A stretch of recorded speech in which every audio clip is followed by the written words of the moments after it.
Dimanche dernier, lors de notre lecture du chapitre 4 de la lettre aux Éphésiens, nous nous étions arrêtés sur l'unité et la diversité de l'Église, qui était fondée sur l'unité et la diversité qui s'expriment au cœur du Dieu trinitaire, Père, Fils et Saint-Esprit.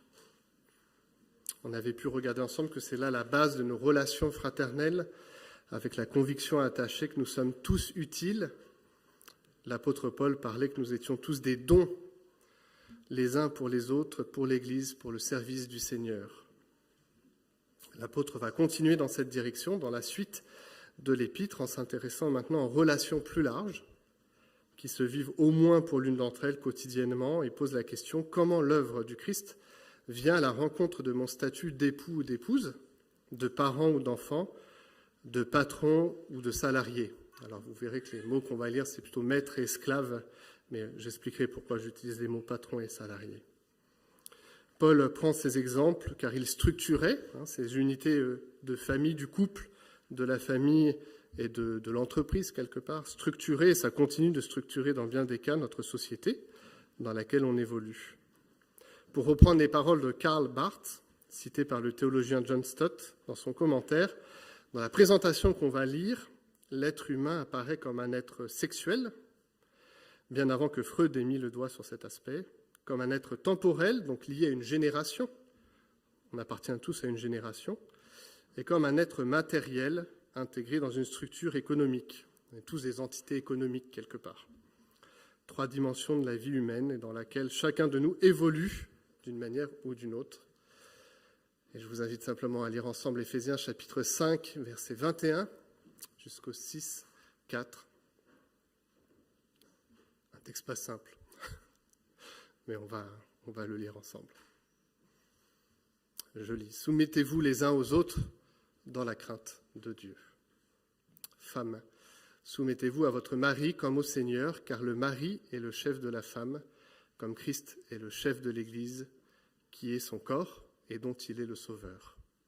Mais tout comme l'Église se soumet à Christ, que les femmes aussi se soumettent en tout à leur mari.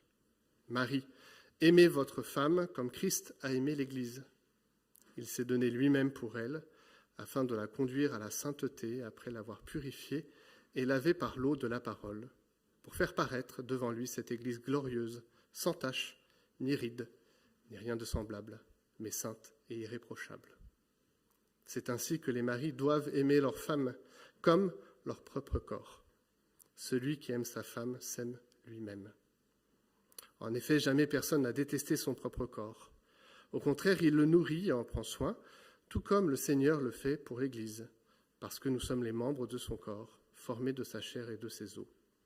C'est pourquoi l'homme quittera son père et sa mère, s'attachera à sa femme, et les deux ne feront qu'un. Ce mystère est grand, et je dis cela par rapport à Christ et à l'Église. Du reste, que chacun de vous aime sa femme comme lui-même, et que la femme respecte son mari. Enfants, obéissez à vos parents dans le Seigneur, car cela est juste. Honore ton père et ta mère, c'est le premier commandement accompagné d'une promesse, afin que tu sois heureux et que tu vives longtemps sur la terre. Quant à vous, pères, n'irritez pas vos enfants, mais élevez-les en leur donnant une éducation et des avertissements qui viennent du Seigneur. Esclaves, obéissez à vos maîtres terrestres avec crainte et profond respect, avec sincérité de cœur, comme à Christ. Ne le faites pas seulement sous leurs yeux, comme le feraient des êtres désireux de plaire aux hommes, mais obéissez comme des serviteurs de Christ qui font de tout leur cœur la volonté de Dieu. Servez-les avec bonne volonté, comme si vous serviez le Seigneur et non des hommes, sachant que chacun, esclave ou homme libre, recevra du Seigneur le bien qu'il aura lui-même fait. Quant à vous, maîtres, agissez de même envers eux et abstenez-vous de menaces, sachant que leur maître est le vôtre et dans le ciel, et que devant lui, il n'y a pas de favoritisme. Amen. Alors voici un passage, je ne sais pas si vous l'avez senti, mais moi je l'ai senti en le travaillant, qui sent le soufre. Tant le thème qu'il développe est la cause de nombreux débats, parfois houleux, très houleux, sur la question de l'autorité.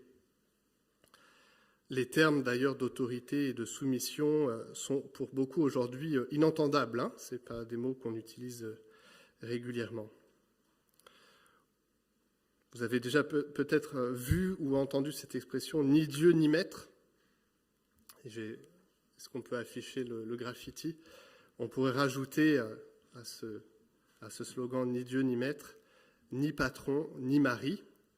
Et on pourrait même rajouter « ni femme » si vous êtes de l'autre côté. Voici un graffiti qui peut résumer la pensée d'un certain nombre et qui vient aussi heurter l'autorité étatique. En France, l'autorité, c'est un sujet de crispation sociale, exprimé par une défiance forte contre les pouvoirs régaliens, par exemple, de l'État, et dans les relations interpersonnelles. Et c'est marqué par un paradoxe typiquement français. Voilà, on aime bien être unique. Une étude internationale en management, on peut enlever le graffiti, une étude internationale en management démontre que la France, avec la Belgique francophone, est le seul pays à placer la demande d'autorité verticale et horizontale avec la même force et dans le même temps. En général, il y a un choix qui s'opère, soit on préfère une autorité verticale marquée, soit horizontale. Mais là, en France, ce qu'on veut, c'est les deux, à égalité et en même temps. C'est schizophrène, hein. Cette schizophrénie s'exprime par exemple dans l'espérance que l'on met dans la présidence de notre pays. Les élections présidentielles, c'est souvent un moment tendu. Et le fait que celui ou celle qui l'incarne est ensuite très souvent détesté. Et lorsqu'une autorité plus horizontale est proposée, avec par exemple les élections législatives, on la boude. Il y a de cela quelques années, il y avait eu 57% d'abstention lors des dernières législatives. Et aujourd'hui, on attend un nouveau record. Donc, allez voter. Allez voter, ça vous est proposé. Donc, faites votre choix, mais c'est fou de cette possibilité. Voilà, je ferme l'aparté pour revenir à notre texte qui s'intéresse donc aux relations entre époux et épouse, parents et enfants, et maîtres et esclaves. Et je le redis du coup, 3 structures de la société antique. Parce que dans le contexte, on n'est pas en 2022, on est dans le contexte de l'Antiquité, de l'Empire romain. Et je le dis d'emblée, je trouve ce passage magnifique, même si je n'élude pas toutes les difficultés qui y sont liées. Et j'aimerais vous dire pourquoi ce matin je trouve que c'est un beau passage. Un premier élément, c'est que je crois que ce passage est une révolution qui est offerte aux auditeurs, à l'Église d'Éphèse, une révolution qui est permise par l'œuvre de Christ. Je pense qu'il faut considérer dans ce texte qu'il est question d'un nouveau statut pour un certain nombre de personnes. Et ces personnes, c'est l'épouse, l'enfant et l'esclave. L'épouse, l'enfant et l'esclave dans l'Antiquité, ça n'était pas des personnes. C'était du mobilier, des biens, des ornements. J'utilise en fait des textes en latin qui ont été repris. Ce n'étaient pas des personnes à part entière. Pour l'épouse, par exemple, il y avait une prière qui disait que je remercie Dieu, donc c'était une prière qui était faite chaque matin, de ne pas m'avoir fait païen, esclave ou femme. Donc ça, c'était une prière du côté des Juifs. Alors, ce n'est pas tous les Juifs qui la pratiquaient, mais un certain nombre. Mais en fait, si on regarde du côté grec ou romain, c'était bien pire. On a dépassé largement toute considération. Donc, je vous l'ai dit, la femme dans l'Antiquité grecque ou romaine, c'était considéré comme un ornement, c'est le terme qui est utilisé, une maîtresse de maison, une mère qui doit s'occuper des enfants légitimes, mais sans qu'il y ait d'amour véritable entre les époux. L'époux est appelé à chercher son plaisir et l'amitié ailleurs, et pas dans le couple. Le statut de la femme était décrit comme celui de l'imbecilitas sexus, c'est-à-dire de la débilité féminine. Ça, c'était les termes qui étaient employés à l'époque. Pareil pour l'enfant. L'enfant n'avait aucun statut. Il n'était pas considéré comme une personne à part entière. On pouvait le laisser mourir sans aucune difficulté, et si on ne le voulait pas, il n'y avait aucune loi qui considérait qu'il était interdit de le faire mourir. On a retrouvé des lettres de l'Antiquité où le pater familias, donc le chef de maison, envoie à l'épouse légitime « Je sais que tu es enceinte, j'arrive bientôt, je ne veux pas voir cet enfant ». Et c'était un droit légitime du pater familias. Si, par malheur, il arrivait que cet enfant soit né alors qu'il n'était pas désiré, on l'abandonnait tout simplement. Pour l'esclave, idem. Aucun statut pour lui dans l'Antiquité. Aristote dit que c'est un outil vivant, l'expression qu'il catégorise, ou, à la limite, une sorte de bien avec une âme. Le maître a le droit de vie ou de mort sur l'esclave. Ce n'est qu'un matériel utilisé pour le bien de la maisonnée. Il y a l'esclave, bien sûr, qui est dans les mines et dont l'espérance de vie est très très courte, mais il y a aussi des médecins, un certain nombre de hauts postes qui sont pris par des esclaves, et le maître peut décider du jour au lendemain de l'enlever et de le condamner ou de le mettre à mort. On a arrêté de relever le nombre de textes qui parlent du statut dégradé, précaire de l'épouse de l'enfant ou de l'esclave dans l'Antiquité. Et si je vous dis que c'est déjà d'abord une révolution, ce texte, c'est parce que Paul s'adresse à l'épouse, à l'enfant et à l'esclave. Et les met au même niveau que l'époux, le parent et le maître. Ça, c'est une première donnée de ce texte. Il est fait attention de la même façon à l'épouse et l'époux, aux parents et aux enfants, au maître, à l'esclave. Paul parle à chacun en considérant que ce sont des personnes à part entière, que ce sont des êtres humains, des nouvelles créatures en Christ. Ça, c'est une révolution de l'Évangile, une révolution qui s'exprime dans ce texte. Tous ceux qui sont cités ont le même statut, la même égalité aux yeux de Dieu. C'est la première révolution de ce passage. Et c'est une révolution qui s'est mise en place dans l'Ancien Testament, qui s'est développée dans l'Ancien Testament et qui prend corps de manière magnifique dans la personne du Christ lui-même. Le Christ, il est venu à la rencontre des femmes. Il a autorisé que les femmes le suivent. C'est aux femmes qu'il a annoncé sa résurrection en premier. Les enfants. Jésus a repris ses disciples en disant « Laissez les petits venir à moi ». Alors que les disciples, exactement dans ce qu'on a dit, avaient mis les enfants de côté. Mais Jésus a aussi une parole. À chaque fois que vous faites du bien à l'un de ces petits-enfants, vous me faites du bien.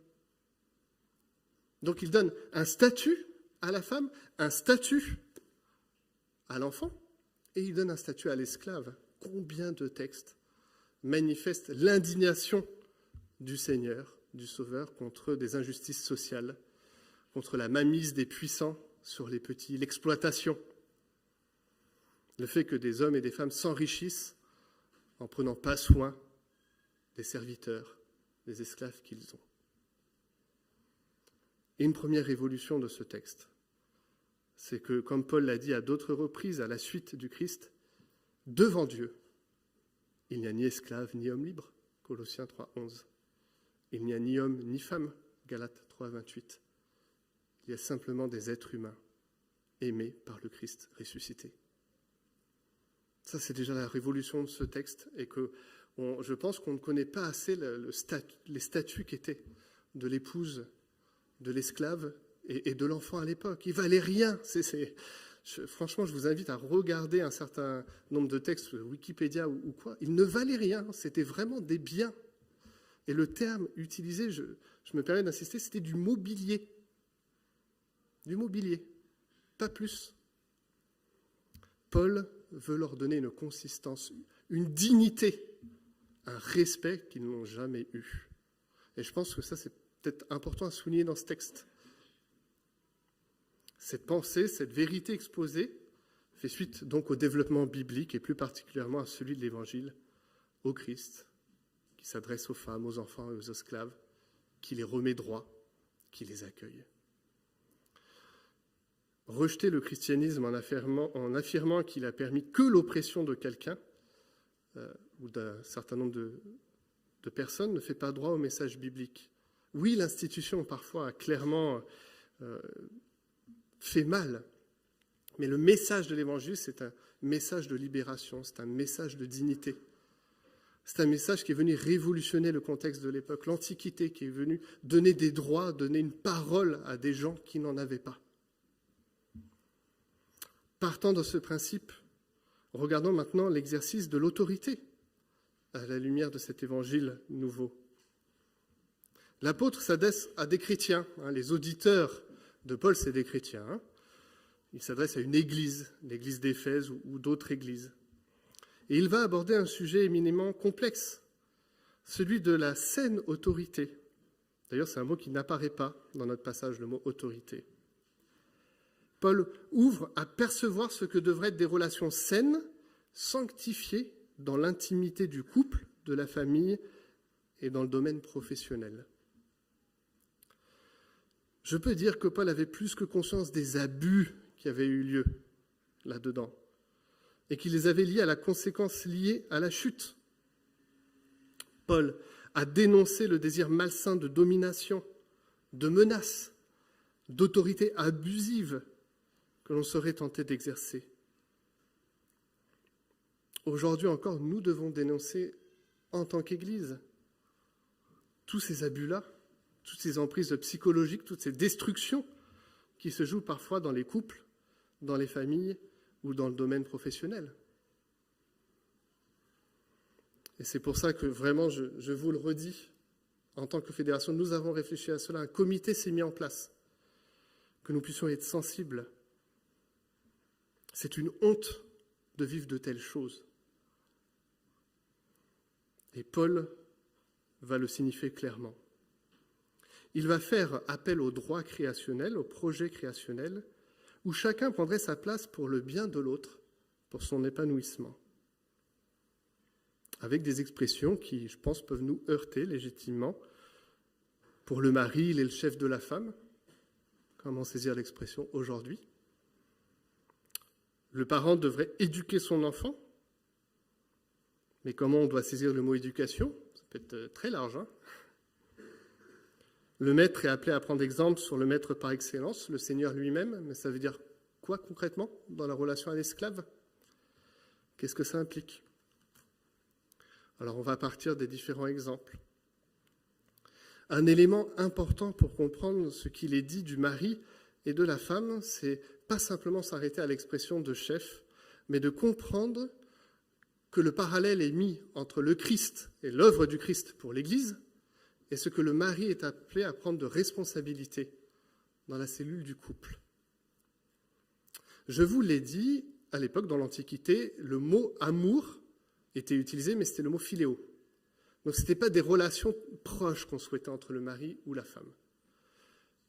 Là, Paul utilise le mot agapé. Et ce mot-là, ça définit exactement ce que le Christ a vécu pour l'Église. Et si on va plus loin que ça, ce mot contient l'expression du sacrifice. Le Christ s'est sacrifié pour l'Église. De même, le mari, si on va dans l'idée, mais il faut pousser la logique parce qu'elle est bonne, devrait se sacrifier pour son épouse.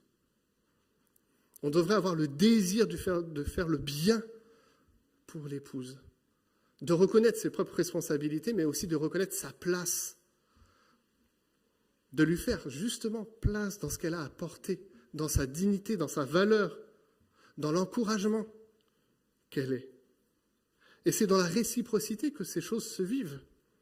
Le texte dit, c'est parce que elle sera écoutée, respectée, aimée. Parce que toi, en retour, tu seras aussi écouté, respecté, aimé, que vous pourrez avancer ensemble et considérer quelle est l'œuvre de Dieu dans vos vies à l'un et l'autre et ensemble. C'est à la lumière de la transformation de l'Évangile que se vit ce nouveau couple. L'enfant, à qui on a reconnu un statut particulier, est appelé, c'est vrai, à l'obéissance. Là aussi, c'est un mot qu'on utilise de moins en moins.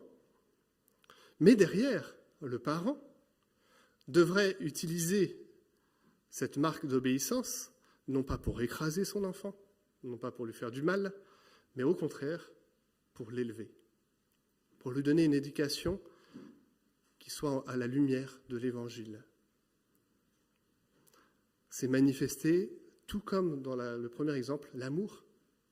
Aime ton enfant. Viens à sa rencontre, initie le dialogue, initie l'échange, rentre en relation avec cet enfant et manifeste-lui ce qu'est l'Évangile. Je vous relis ce passage que je trouve assez beau, mais élevez-les en leur donnant une éducation qui vienne du Seigneur. Viens manifester à cet enfant ce que le Seigneur a fait dans ta vie. Pour le maître, je trouve que c'est intéressant parce qu'on est dans une société où l'esclavage était courant. Le fonctionnement, ce n'était pas un milieu de patrons et de salariés, mais de relations de maître-esclave. Ce qu'il est dit dans cette partie-là, c'est que les relations du maître et de l'esclave croyant sont appelées à changer. Il n'y a pas de dénonciation directe de l'esclavage, mais une dénonciation indirecte. Si tu regardes l'esclave et qu'il a la même foi que toi, alors c'est ton frère. Considère-le alors comme ayant la même foi, le même Seigneur, la même relation à celui qui sauve. Et toi, esclave, considère qu'en servant le maître qui professe ta foi, tu sers Dieu lui-même. Tu viens à la rencontre de ses besoins, de l'aspiration et des responsabilités qui incombent sur lui pour faire tourner l'entreprise, pour faire tourner la maisonnée. C'est donc là aussi une nouvelle révolution qui s'opère, de l'ordre créationnel qui avait été complètement ravagé, détruit par la chute. Paul souhaite le remettre en place comme une expression possible de l'amour des uns envers les autres, sans nier la responsabilité et l'autorité qui se jouent. Mais ce n'est pas une autorité destructrice, ce n'est pas une autorité qui cherche le mal, c'est une autorité qui cherche avant tout le bien jusqu'au sacrifice de notre personne pour le bien de l'autre. Alors je ne sais pas si c'est avec ironie, je me pose la question, mais quand l'apôtre dit « mais tu t'aimes bien ton corps, t'aimes bien qui t'es », utilise ça pour aimer l'autre de la bonne façon, pour aimer ton épouse. Alors il y a un lien avec la Genèse, vous faites plus qu'une seule chair, mais c'est le lien de si tu t'aimes toi-même et tu considères l'autre en proximité avec toi, si proche, alors il est inimaginable que tu lui fasses du mal, que tu ne le respectes pas, que tu viennes pas l'honorer et pas l'épanouir. Voici ce que Paul dit. La responsabilité qui incombe à chacun d'entre nous est d'abord au service de Christ. Ce n'est pas moi, Kevin, qui ai une autorité particulière de moi-même et qui devrait l'utiliser de manière inconsciente, mais c'est d'abord parce que je suis soumis au Christ que je peux exercer aussi mes responsabilités et que chacun peut exercer ses responsabilités, les uns envers les autres et dans un témoignage à la société. Alors, je le redis, le mot autorité n'apparaît pas dans ce texte. Parce qu'en fait, il est déjà inclus dès le début. Ce que Paul fait, c'est en fait de mettre les limites à l'autorité abusive. Il n'y a pas l'expression autorité, mais il y a simplement les limites qui vont être données à cette autorité. Si le mari ne fait pas la volonté de Dieu, s'il outrepasse les principes bibliques, alors il n'est plus le mari qu'il devrait être.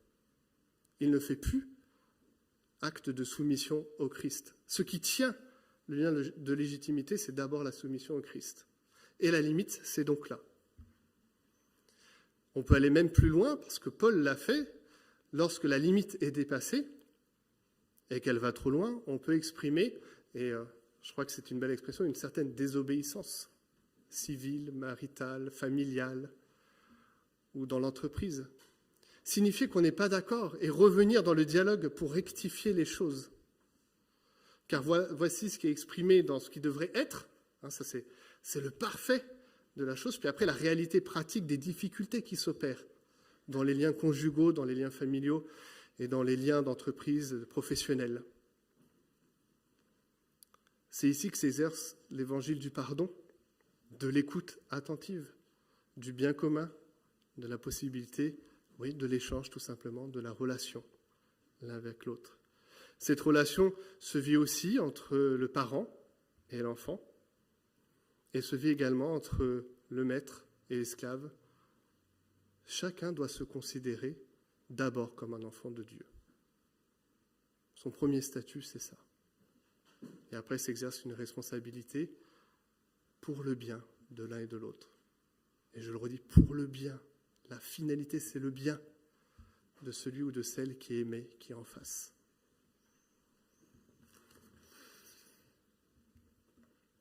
Si l'épouse encourage son mari, c'est parce qu'elle est écoutée, respectée, aimée. Si l'enfant est capable d'écouter le parent, c'est parce qu'il est aimé de ce parent.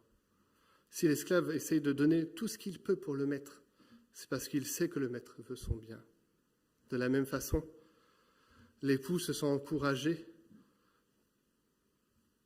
parce qu'il se sait aimé, il se sait appuyé dans ses responsabilités. Le parent a conscience de la difficulté d'éduquer, mais il se sait soutenu par Dieu lui-même, par l'échange avec l'enfant qui pose ses questions, qui vient en relation. Et le maître regarde l'esclave non plus comme simplement un esclave, mais comme un homme libre qui a les mêmes droits, parce que le même Dieu est la même foi. L'autorité, c'est d'abord donner un cadre pour faire grandir l'autre.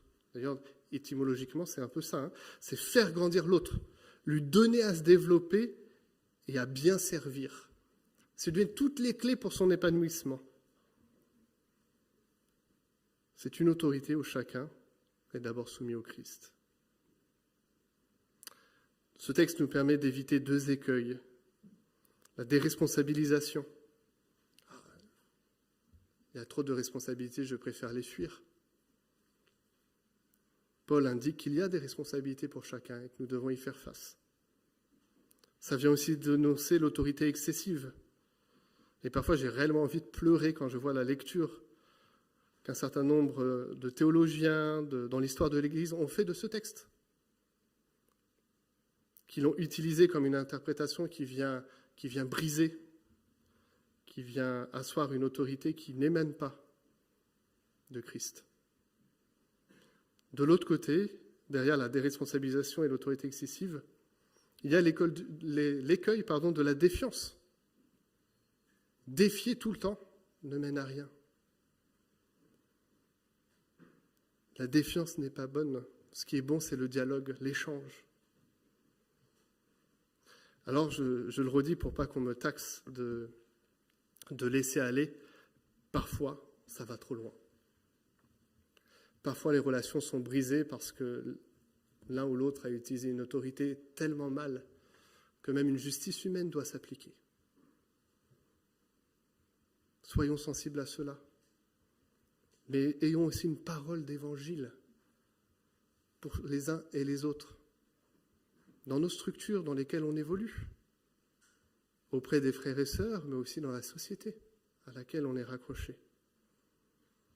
Que le Seigneur nous vienne en aide pour vivre tout ce qu'on vient de lire, parce qu'on a besoin d'aide, parce que c'est au-delà de nos capacités humaines. Mais nous pouvons regarder à ce mystère de l'amour du Christ pour son Église et nous saisir de cet exemple pour essayer de le vivre au mieux dans nos vies personnelles, dans nos interactions, dans les unités sociétales auxquelles nous faisons partie. Prions. Seigneur, merci encore ce matin pour ce texte qui est loin d'être évident, qui s'inscrit dans un contexte particulier, mais en même temps qui vient développer des grandes vérités. Seigneur, tu as reconnu à tout être humain un statut de dignité, un statut d'égalité. Tu regardes hommes, femmes et enfants de la même façon, d'un amour parfait. Tu les replaces dans ton royaume avec le même héritage. Seigneur, ce n'était pas un acquis à cette époque. Et nous voulons te remercier ce matin de le vivre dans cette société française, ce principe d'égalité, de reconnaissance de la dignité de chacun. Merci pour cela. Nous voulons aussi reconnaître la responsabilité qui nous incombe aux uns et aux autres et qui est bonne, qui vient de toi. Nous voulons reconnaître que bien souvent, elle a été salie par notre égoïsme, notre humanité pécheresse, et nous te demandons de venir à notre rencontre transformer cela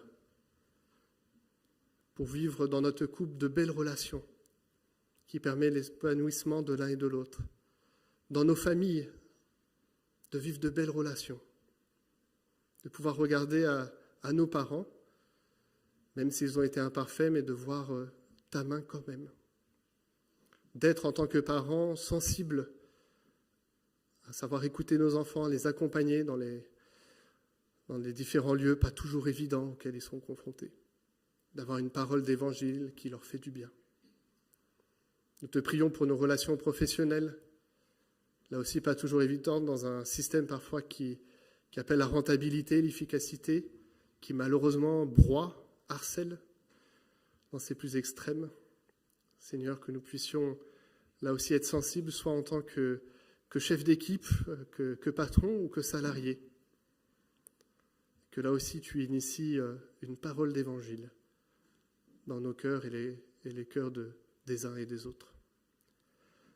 Nous t'en prions, Seigneur. Nous le disons à nouveau, viens nous en aide. Amen.